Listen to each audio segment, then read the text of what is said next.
Certo.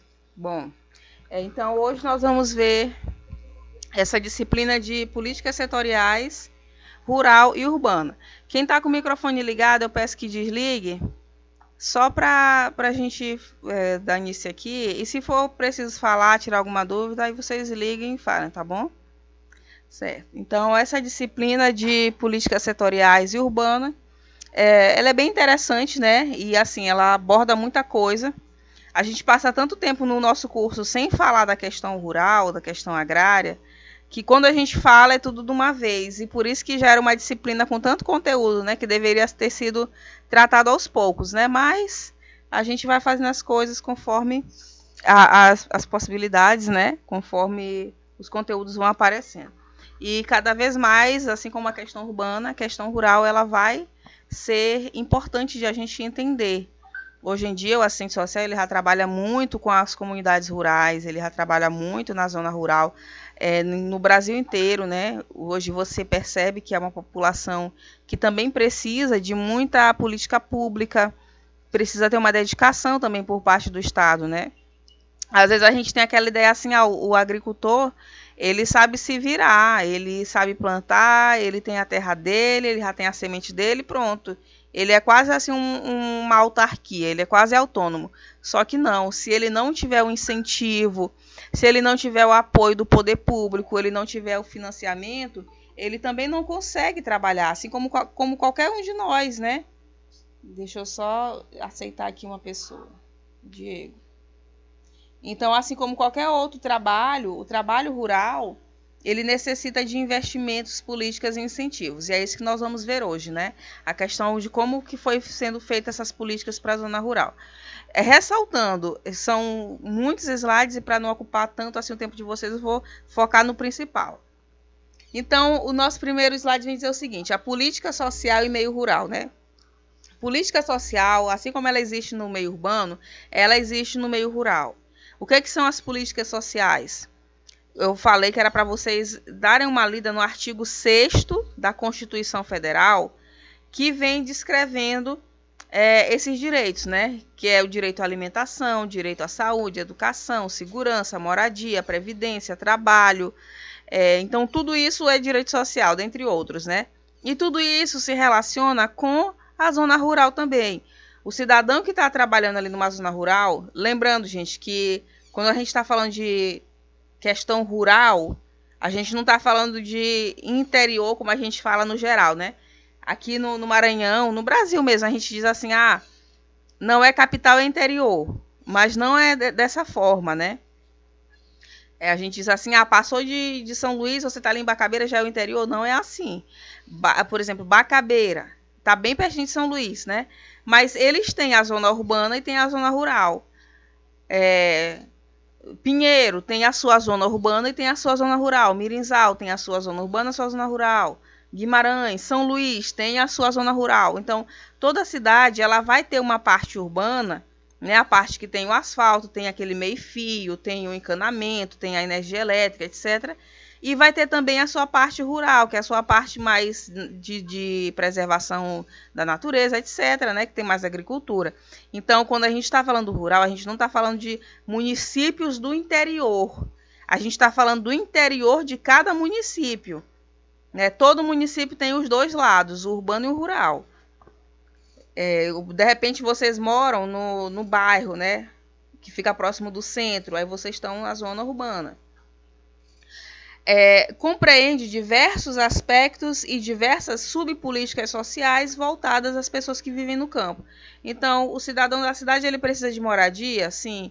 Aí ele vai ter o Minha Casa Minha Vida. Aí a pessoa do campo precisa de moradia, sim. Ele vai ter o Minha Casa Minha Vida do campo. Existe o empréstimo para o cidadão da cidade? Existe. Aí para o cidadão do campo que ele precisa é um empréstimo já rural, é o Crédito Amigo, é o Pronaf, né? Então, no campo é a mesma coisa da cidade, só que vai ter a adaptação, né?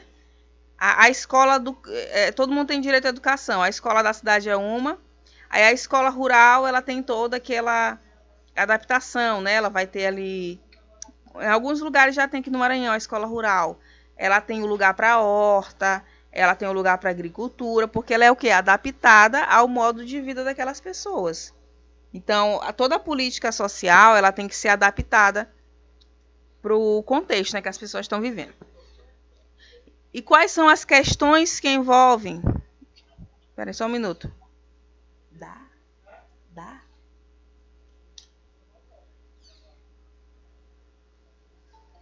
Espera aí, tem uma pessoa querendo entrar, gente. Só um minuto.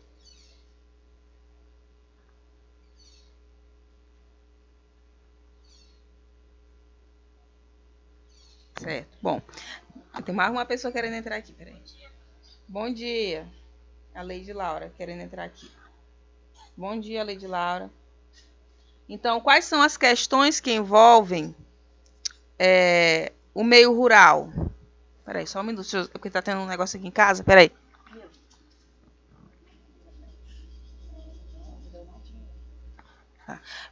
As questões que envolvem o meio rural são a questão agrária, a estrutura fundiária, a violência no campo.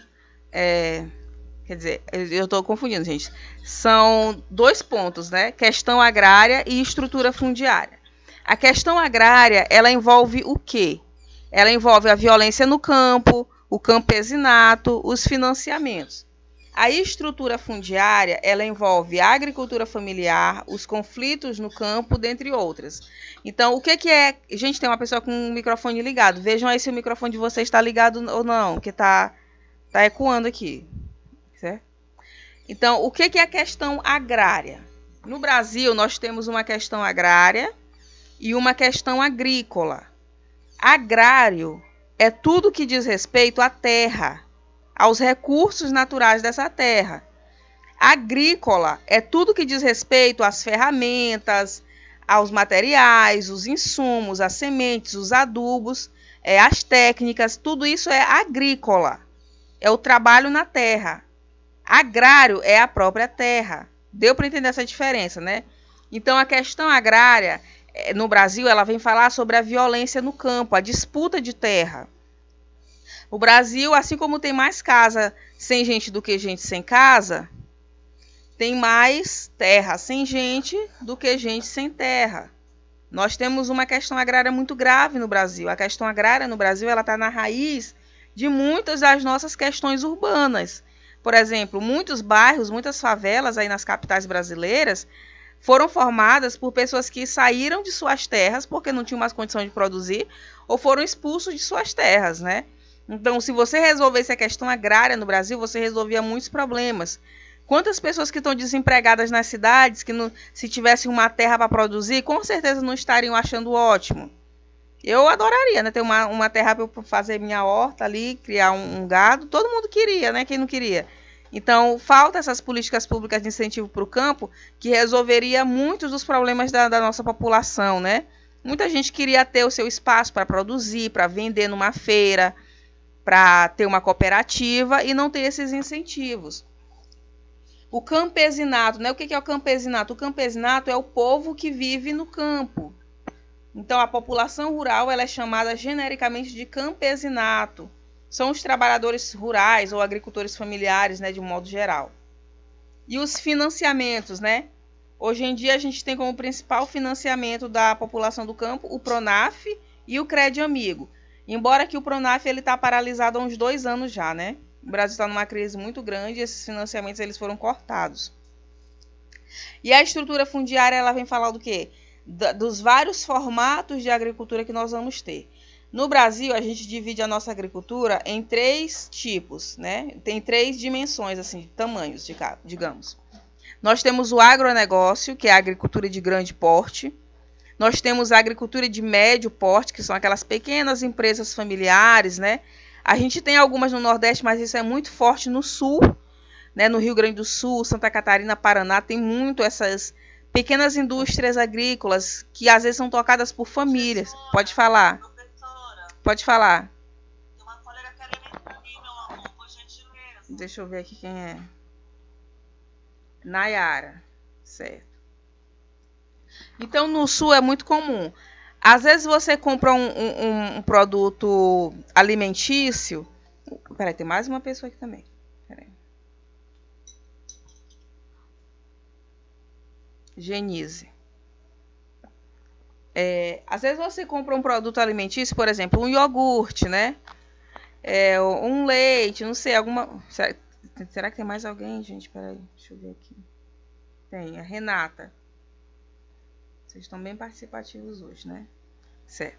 Aí você olha assim no rótulo, foi produzido lá no Paraná, produzido no Santa Catarina, etc. Principalmente coisas vegetarianas. Peraí, tem mais gente querendo entrar aqui. Laiana. Certo. Bom dia. E você vai ver, se você for atrás, que esses produtos, às vezes, eles são feitos por famílias. Sabe aqueles doces de compota, aqueles doces de leite que vem em pote, que a gente compra, às vezes, no mercado, na mercearia? Às vezes, eles não vêm de grandes empresas, grandes fábricas, eles são produzidos no quintal. Muito queijo. Essas daí são as microempresas agrícolas. A agricultura de médio porte, né? São famílias que têm ali a sua produçãozinha. E a gente tem a agricultura pequena, né? De pequeno porte, que é a agricultura familiar, mais simples. É muito presente aqui, nós temos aqui no Maranhão, né? O Maranhão, ele é o estado mais rural do Brasil. E mesmo assim a nossa agricultura ela é muito deixada de lado, né? Nunca teve uma política muito de fortalecer, infelizmente. E aí tem os conflitos no campo, né? Que são muito grandes até hoje no Brasil, diminuiu nos últimos tempos, mas eles existem, né? E aí aqui no nosso país envolve o quê? Envolve a questão agrária com a questão indígena, com a questão quilombola, com a questão de populações tradicionais.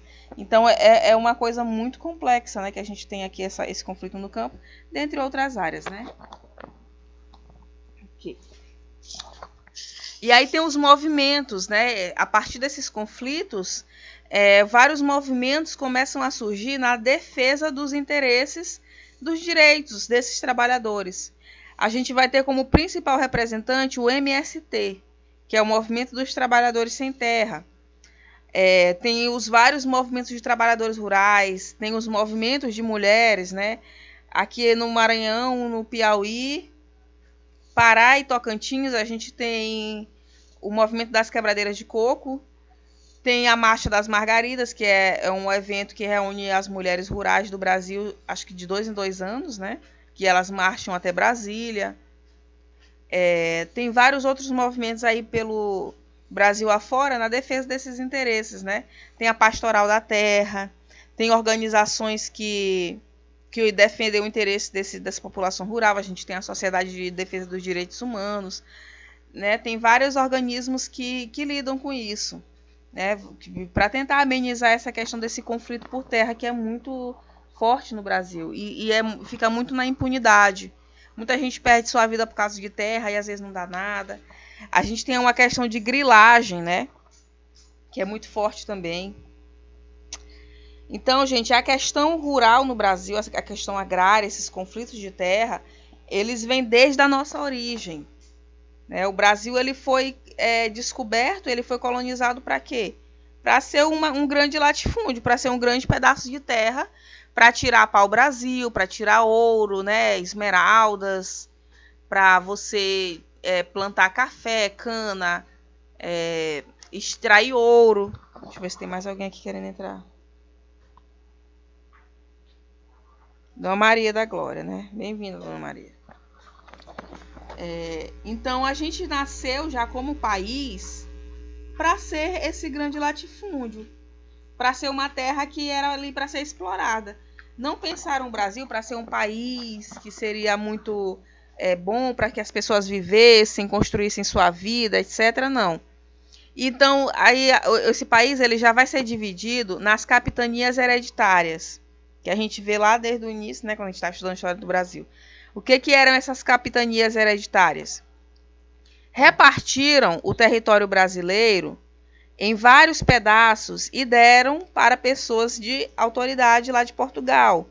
Então, pessoas que eram nobres, que tinham amizade com o rei, né, com os reis lá, repartiram o Brasil e deram para essas pessoas. E eles repassavam para os seus descendentes, né? E aí já começam os primeiros conflitos por causa da terra. Eram os índios e os colonos. Aí depois vem a escravidão, aí começa a formar os quilombos. E também, junto a isso, tinham as pessoas que viviam no campo, que eram livres, mas que eram pobres, né? Que eram os pequenos agricultores, e eles também eram oprimidos pelos fazendeiros, pelos senhores de engenho e tal. Então, o Brasil ele já vive esse conflito de terra desde a origem. Desde a origem já tem isso, né? Quando se descobria ouro em uma terra, ia se disputar aquela terra, então era sempre assim esse conflito. As primeiras vítimas dos conflitos pela terra no Brasil foram os indígenas, né? Os povos que foram expropriados das suas terras originais.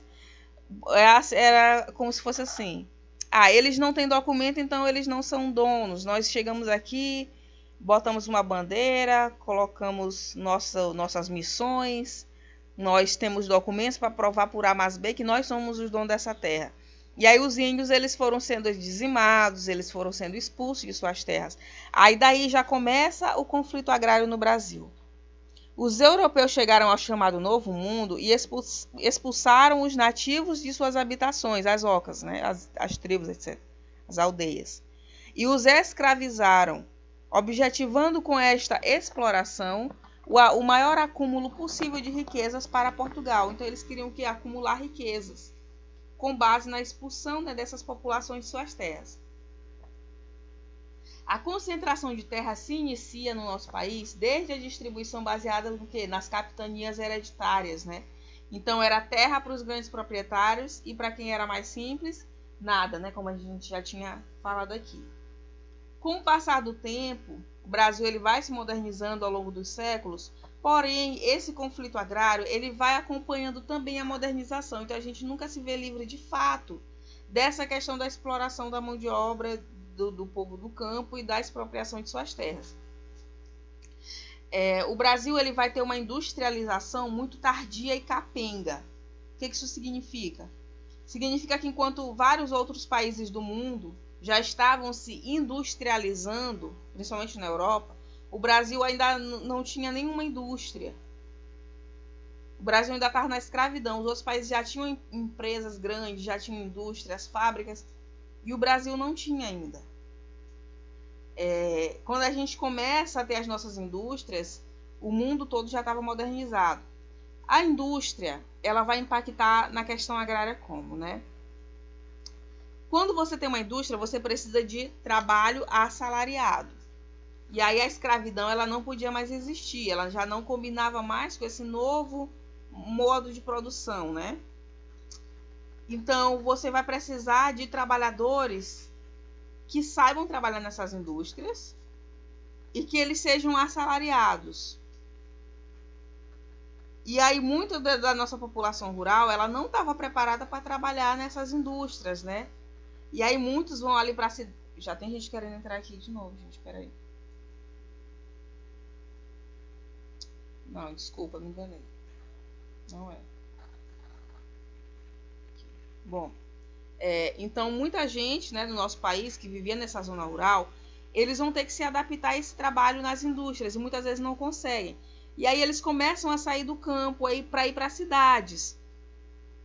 O nome da novela que eu estava falando para vocês ontem é Insensato Coração, aquela novela da Camila Pitanga com Lázaro Ramos, que vai retratar exatamente esse momento. Quem quiser procurar no YouTube, vocês vão ter uma grande referência visual.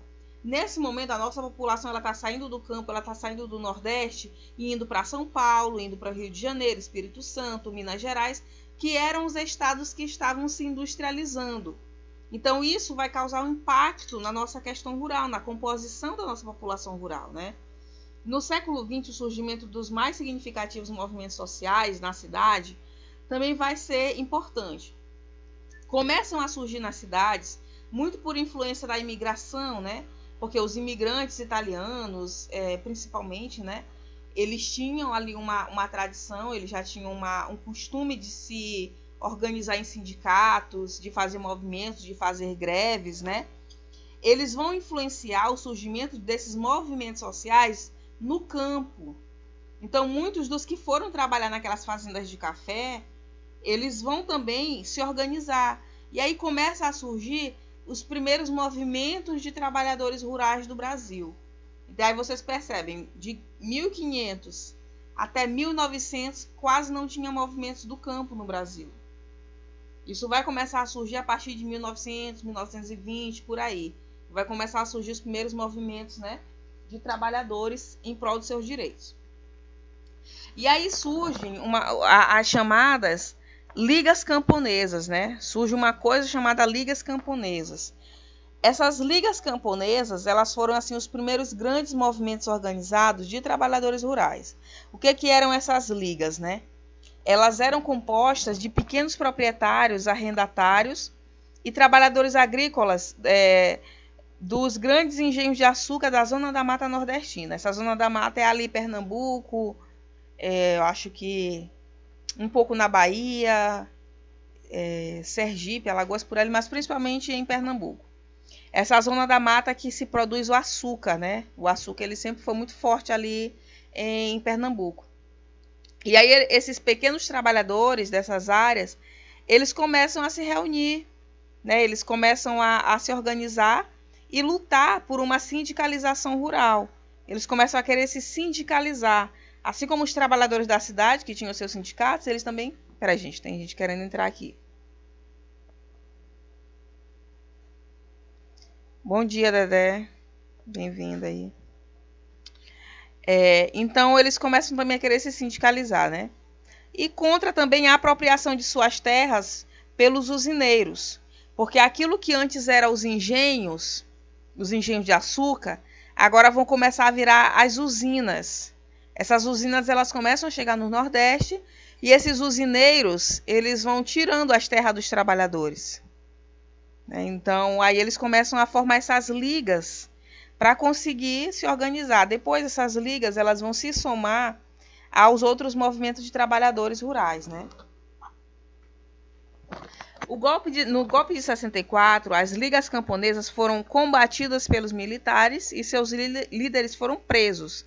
Sempre houve um combate muito grande por parte das forças do Estado, como o Exército e a Polícia, contra esses movimentos de trabalhadores rurais.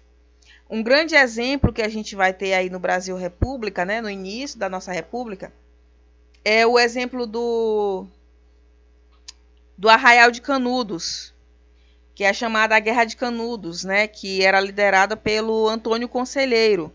Também vou deixar um vídeo para vocês sobre isso, para vocês entenderem o início desse conflito rural no Brasil, tá? Então, o Antônio Conselheiro, ele era um grande líder de revoltosos, né, de pessoas do campo que queriam ali aquela terra, e eles foram duramente combatidos pelo exército.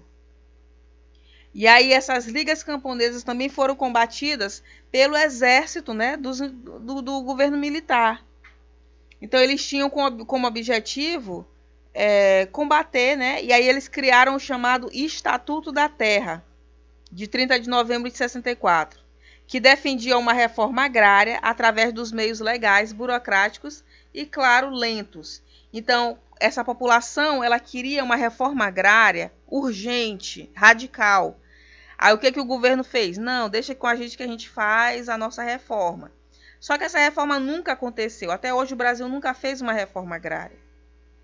Aí eles criaram um Estatuto da Terra, que na verdade era uma fachada para adiar, para que essa reforma nunca acontecesse. Foi uma estratégia, né, do governo militar para impedir que essa reforma viesse a acontecer.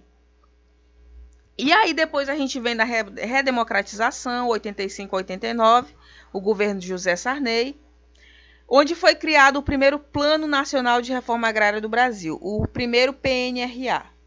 Ele foi criado em 85, né, desapropriando mais de 43 milhões de hectares e assentando 1,4 milhões de famílias. Ao final destes 5 anos de governo, apenas 5% do total de famílias que deveriam ter sido contempladas pelo plano estavam assentadas. Ou seja, aí a gente vê mais uma iniciativa de fachada por parte do governo, né? No sentido de que eles criaram um plano que tinha como objetivo implantar a reforma agrária e que, na verdade, não se concretizou.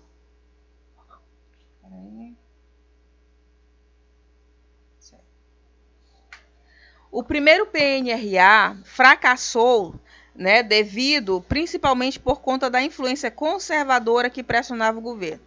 Então, a gente tem que pensar todo o nosso cenário político, né? Nós vivemos em um país que a política ela é toda baseada nos interesses, né, de quem tem mais propriedade, de quem tem mais dinheiro.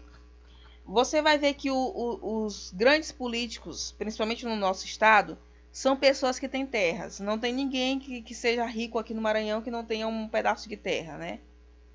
É muito raro. Então, o poder no Brasil ele está muito ligado a essa questão da terra. Quem tem muito poder político tem muito poder rural, muito poder agrário.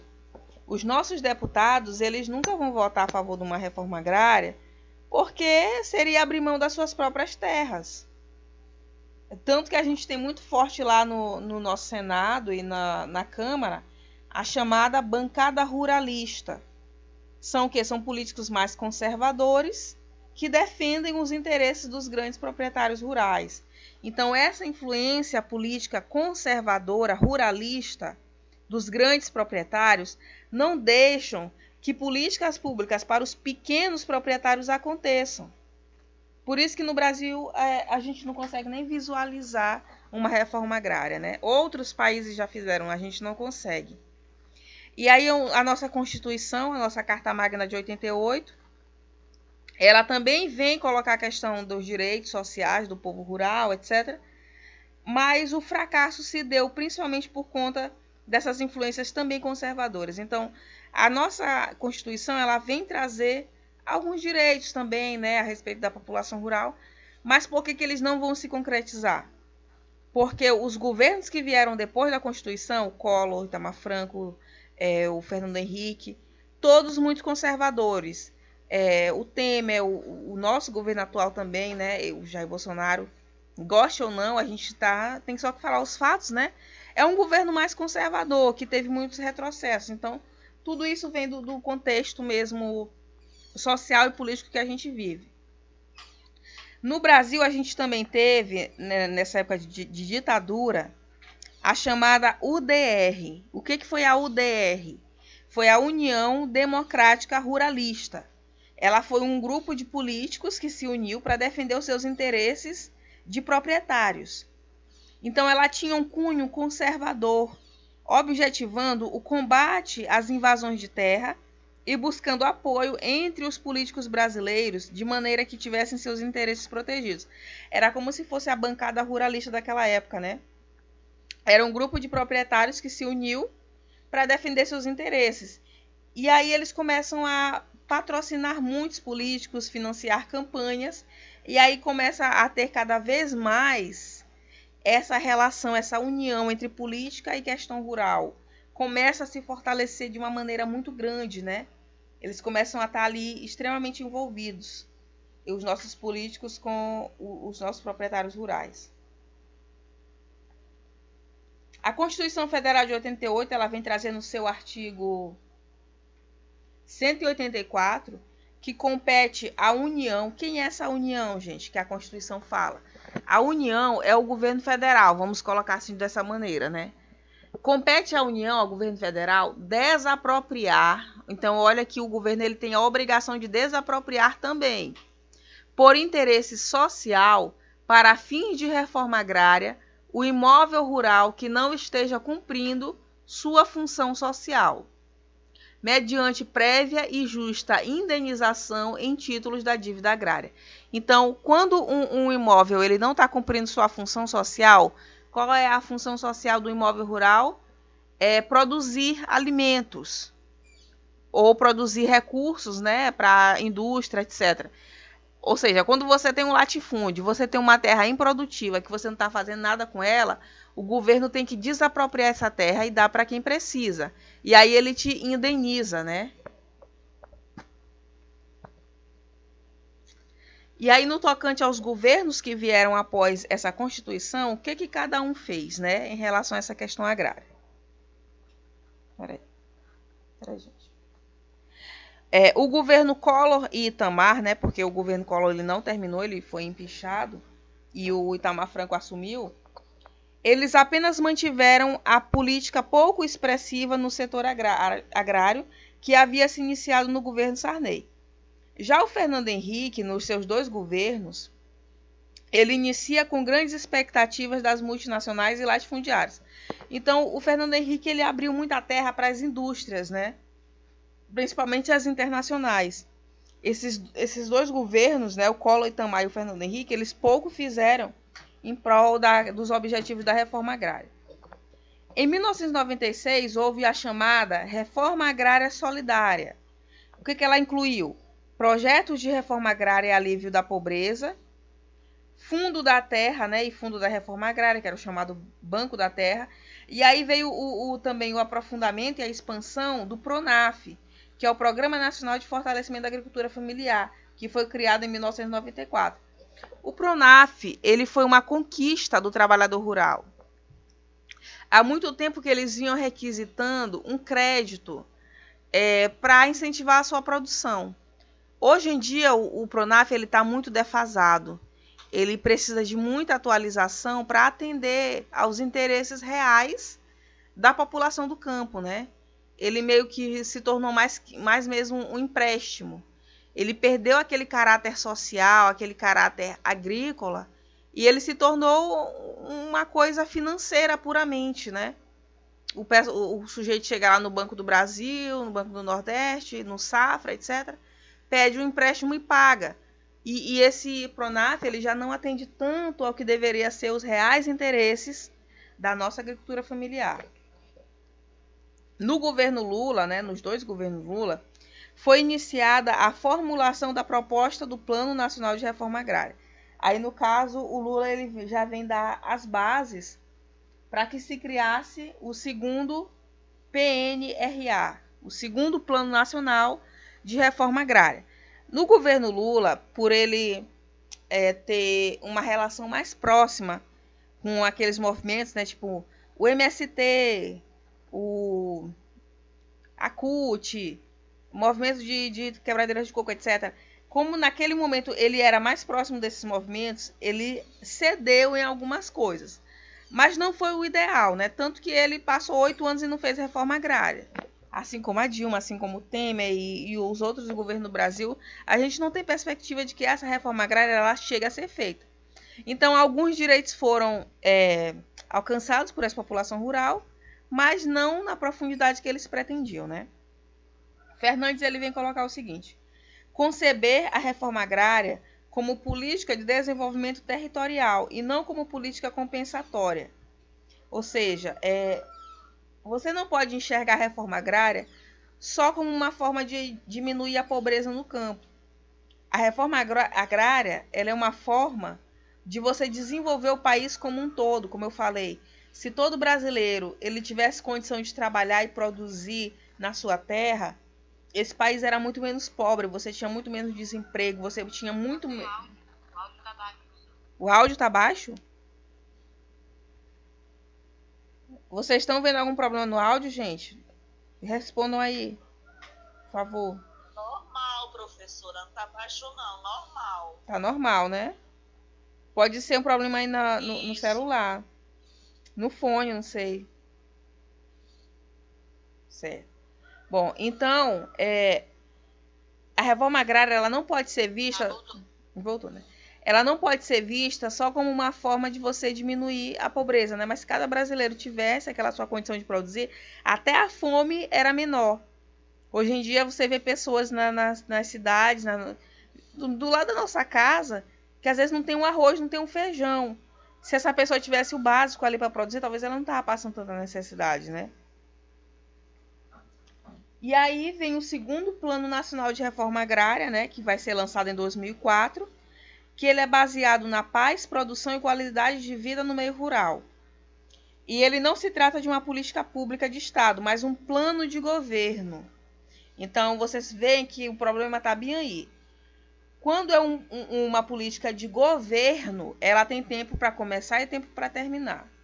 Quem vem depois não se sente responsabilizado em dar conta daquilo. Agora, quando é uma política de Estado, independente de quem esteja no poder, ele tem a obrigação de manter aquilo funcionando. O segundo Plano Nacional de Reforma Agrária, ele foi uma política de governo. Então, vocês percebem que é dando com uma mão e tirando com a outra, né? Na verdade, nunca se dá, de fato, o direito concreto para aquele cidadão. É sempre as coisas assim pela metade. E nem chegou a ser feita, né? Até hoje no Brasil a gente não viu isso sendo implantado realmente, né?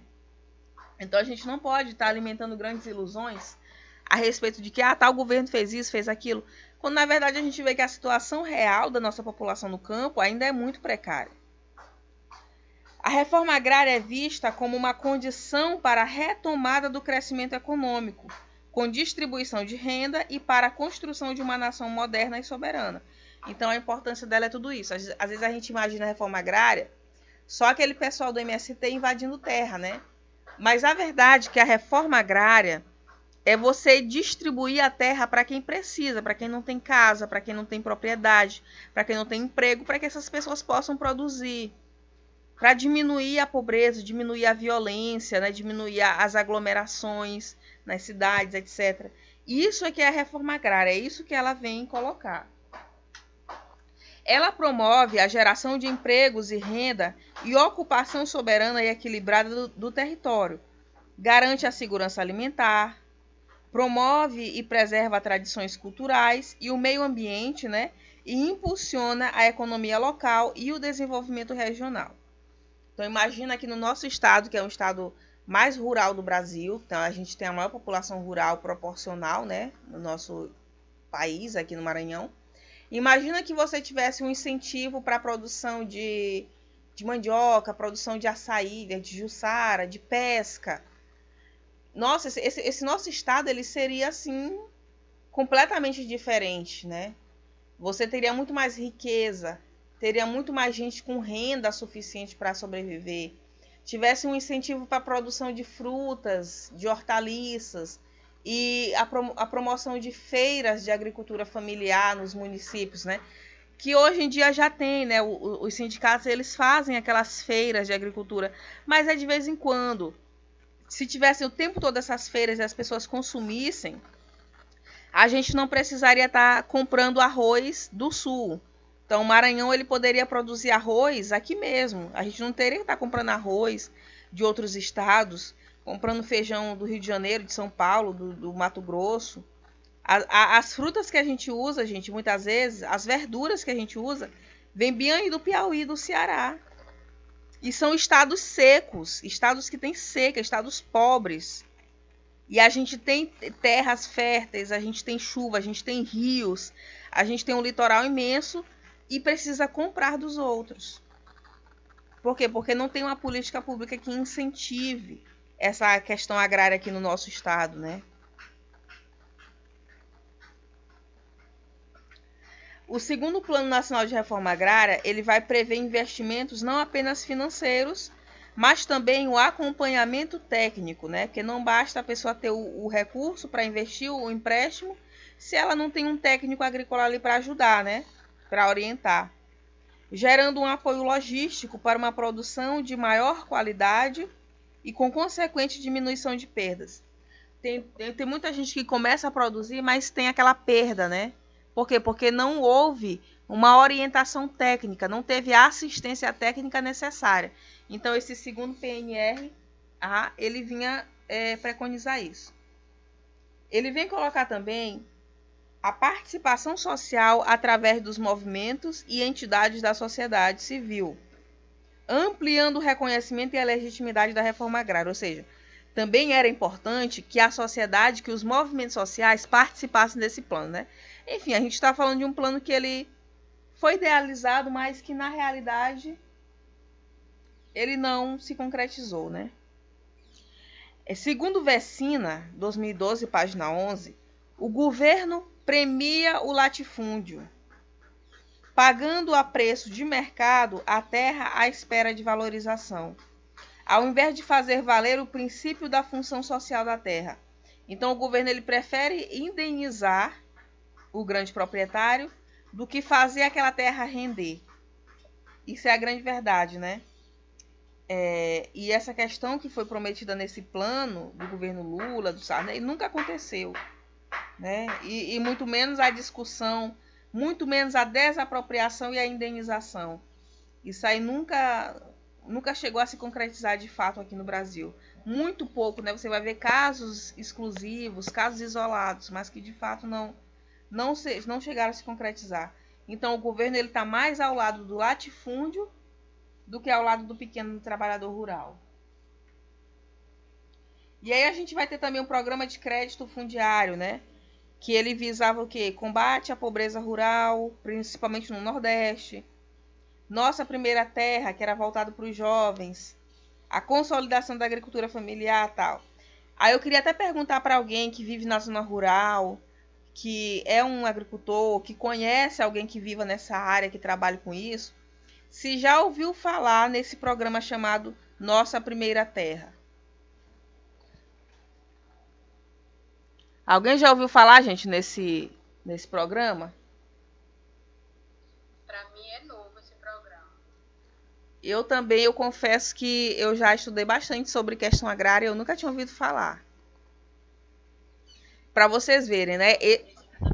Não, a gente é do interior, de Santa Rita, e tem muito agricultor, mas os programas que tem aqui são todos municipais. Tem tudo isso aí que foi nesse plano, né? Sim. A gente produtor, a gente comercializa a questão da farinha, a questão agora a gente, recentemente o município comercializou a mandioca para a fabricação de cerveja magnífica, então sai daqui também. Assim, mas tudo por conta do município, da Secretaria Municipal de Agricultura do município. Assim, um incentivo para os pequenos produtores, eles têm a feira toda quarta-feira, eles vendem os produtos aqui, as verduras, as frutas, e o prefeito do município também tem comercializar e comprar do próprio produtor daqui. Então a merenda escolar é comprada do próprio produtor e várias outras coisas, mas nada relacionado ao governo federal. Nada relacionado, né? Gente, muitos programas existem. Se vocês forem atrás, vocês vão ficar assustados do tanto de programa social que tem no Brasil e que não chega nas pessoas. Tem muitos programas, né? Tem Juventude Quilombola, não sei o que, tem Juventude Rural, Nossa Primeira Terra. Tem um monte de programa que eles criaram, mas que nunca chegou a ser implantado. Se as pessoas fossem atrás de cobrar, eles teriam que dar conta de muita coisa.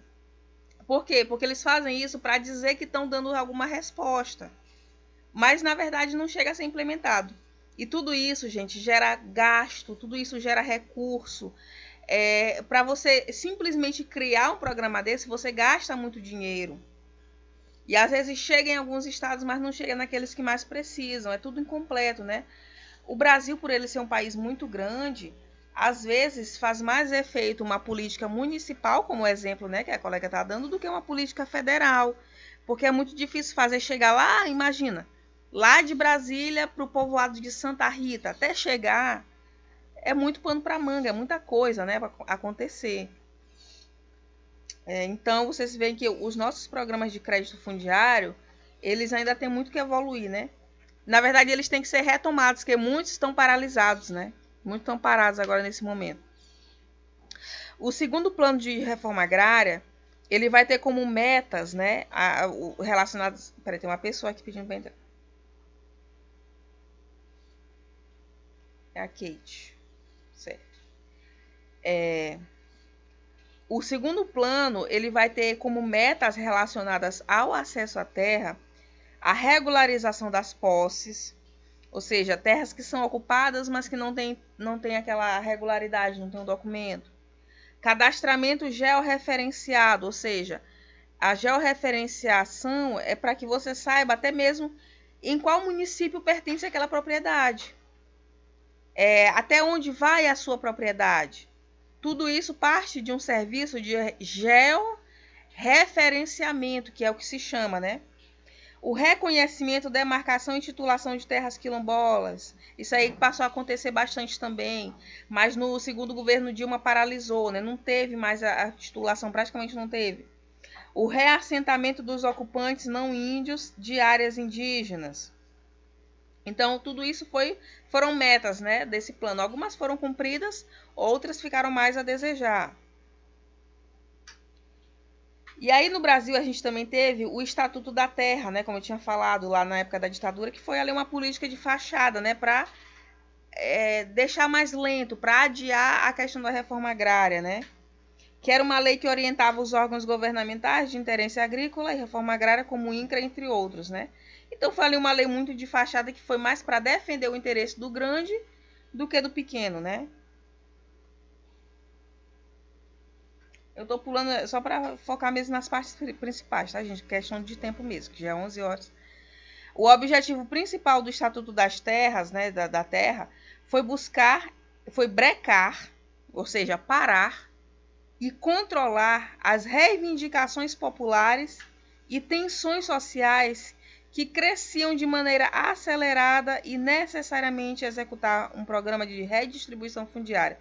Então, eles criaram esse Estatuto da Terra como uma forma de brecar aqueles movimentos sociais.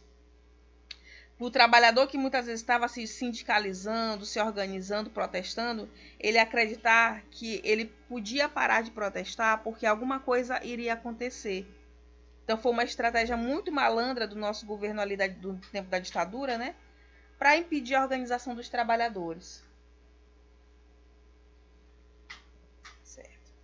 E agora, se a gente for conceituar o que é a reforma agrária e a política agrícola, né? Prestem bastante atenção nesses dois conceitos. O que seria cada uma dessas coisas? Peraí, deixa eu ver aqui.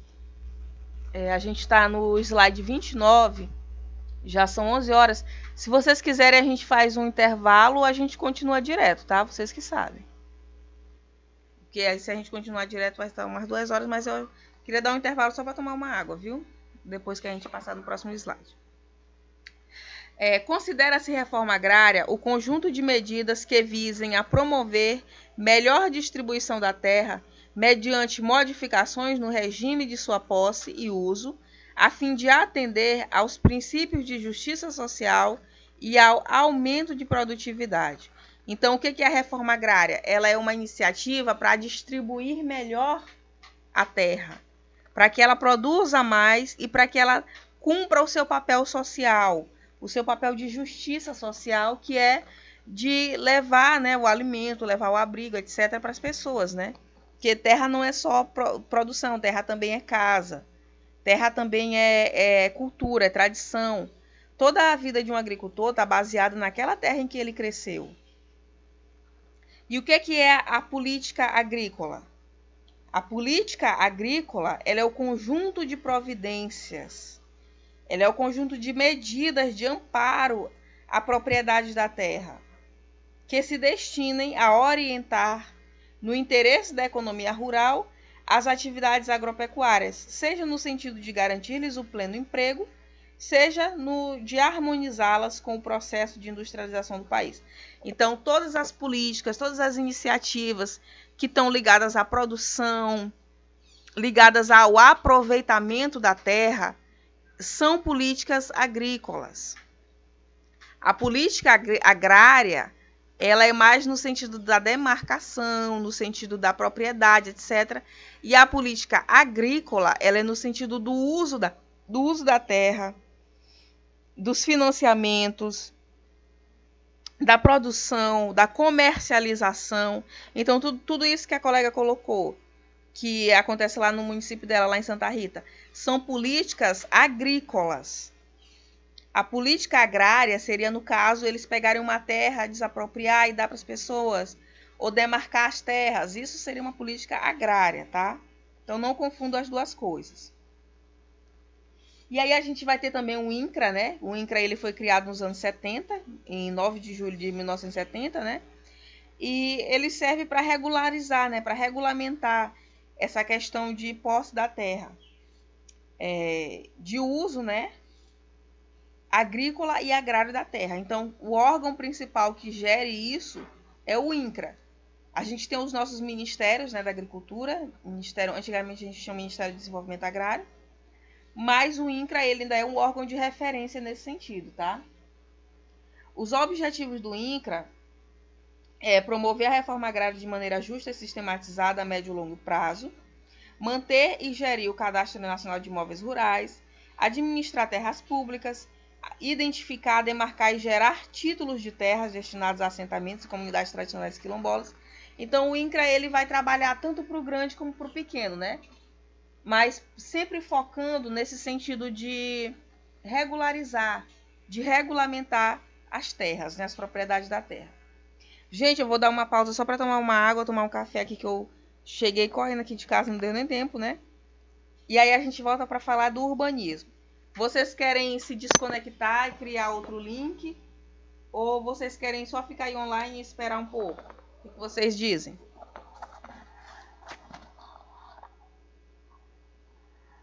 Melhor esperar. Então vocês já ficam aí conectados, né? Vou só dar uma pausa. Professora, a gente ficar conectada e aí depois ela volta. Tá bom, então eu vou dar um tempo. Ó, eu vou dar um intervalinho aí pra vocês, enquanto eu tomo um cafezinho aqui também, tá? E a gente já volta, ok?